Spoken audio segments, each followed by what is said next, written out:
Tawasul yang sesuai dengan syariat dan disyariatkan itu ada 3 macam kata para ulama. Yang pertama yaitu bertawasul melalui amalan saleh. Ya. Bertawasul melalui amalan saleh. Seperti misalnya kita bersolawat kepada Rasulullah SAW dengan harapan mudah-mudahan Allah Subhanahu wa taala mengampuni dosa kita, dan mudah-mudahan juga kita bisa mendapatkan syafaat Rasulullah. Itu tawasul dengan salawat, dengan amalan saleh. Ya, seperti halnya juga dalam hadis ini kita tawasul. Yang kedua yaitu tawasul melalui Asmaul Husna. Ini yang ditunjukkan oleh firman Allah Subhanahu wa taala dalam surat Al-A'raf, walillahil asmaul husna fad'uhu biha. Milik Allah lah Asmaul Husna, maka berdoalah kamu kepada Allah melalui Asmaul Husna itu.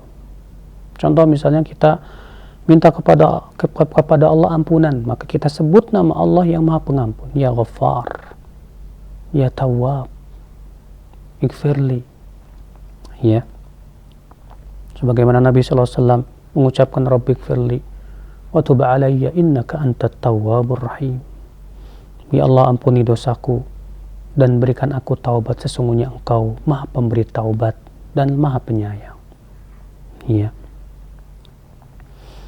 Yang ketiga, akhi, tawasul yang disyariatkan yaitu bertawasul melalui orang soleh yang hidup dan hadir di hadapan kita.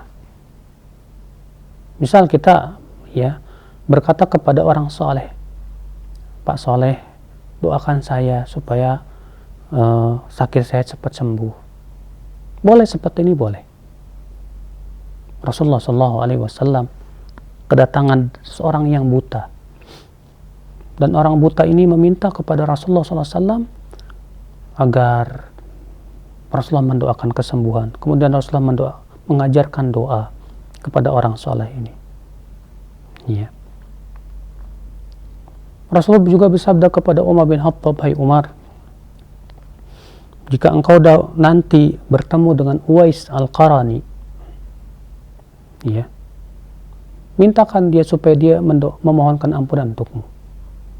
Rasulullah menyuruh Umar untuk meminta kepada seorang yang bernama Uwais, dan Rasulullah menyebutkan bahwa Uwais Al-Qarani itu sebaik-baik tabi'in. Ya. Kata Rasulullah, kalau kamu bertemu dengan dia, hai Umar, suruh dia mintakan ampun kepada Allah untuk diri kamu. Itu tawasul kepada orang soleh yang masih hidup. Yang seperti ini boleh, tidak apa-apa. Ya. Nah, ini 3 macam tawasul yang diperbolehkan, yang disyariatkan. Ada tawasul yang tidak disyariatkan, bahkan tercela. Yang pertama yaitu tawasul melalui orang soleh yang sudah meninggal dunia. Maka tidak ada satupun sahabat yang melakukan ini. Adapun riwayat-riwayat yang menyebutkan bahwa sebagian sahabat ada yang melakukan, itu semua riwayat yang dhaif. Ya, bahkan tawasul kepada mayat yang telah meninggal, hakikatnya adalah kita meminta syafaat mayat terus kepada mayat. Dan itu yang dilakukan oleh kaum musyrikin Quraisy, di mana orang-orang musyrikin Quraisy kalau ditanya siapa yang menciptakan langit dan bumi, mereka mengatakan apa? Allah. Ketika mereka ditanya kenapa kamu menyembah Latta, Latta ini orang soleh yang dahulunya suka memberikan makan kepada jamaah haji dan umroh. Ketika meninggal dunia kemudian dibikinlah patung di atas kuburannya, namanya Latta. Ya. Apa kata orang Quraisy? Ma na'buduhum, sebagai Allah sebutkan dalam surat Az-Zumar ayat 3. Ma na'buduhum illa liyuqarribuna ila Allah zulfa. Kami tidak menyembah mereka kecuali agar mereka orang-orang soleh ini mendekatkan diri kami kepada Allah sedekat-dekatnya.